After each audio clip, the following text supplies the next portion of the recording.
都在中间，有没有？有没有在中间？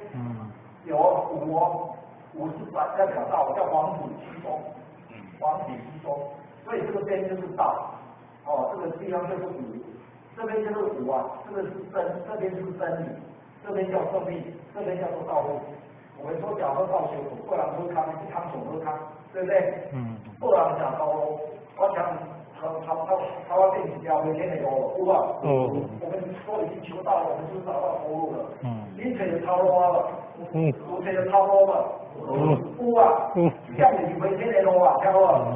要回天，一定要回天交一定要有很大的业力，有很大的业力才能够超越这个业力，活力，业力比活力大，是不是？这个龙木尖点，他要救那个城里面的人，没有办法救。没有办法救，结果他在当下被乱子打死，被乱子打死，他有神通嘛，是吧？木阶的孙子神通第一啊！你看他没有办法救到那一些城里面的人，反而被乱子打死。哦，这个就是说活力比不过这个业力，那只有业力可以大于业力。业啊，我们佛法求道说有什么10条大业，开佛也没有意愿，有没有？有没有？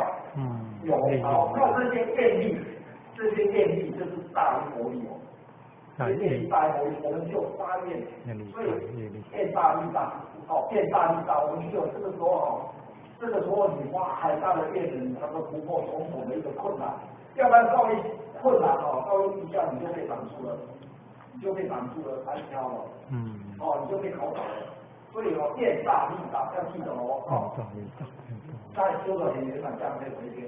所以哦，这边哦叫真经哦，这个地方哦非常的重要，一定要每天练习再次守持它，你才能得到真正的幸福快乐。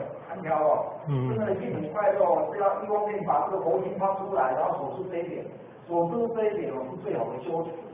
希望最好的时候就是守住这一点。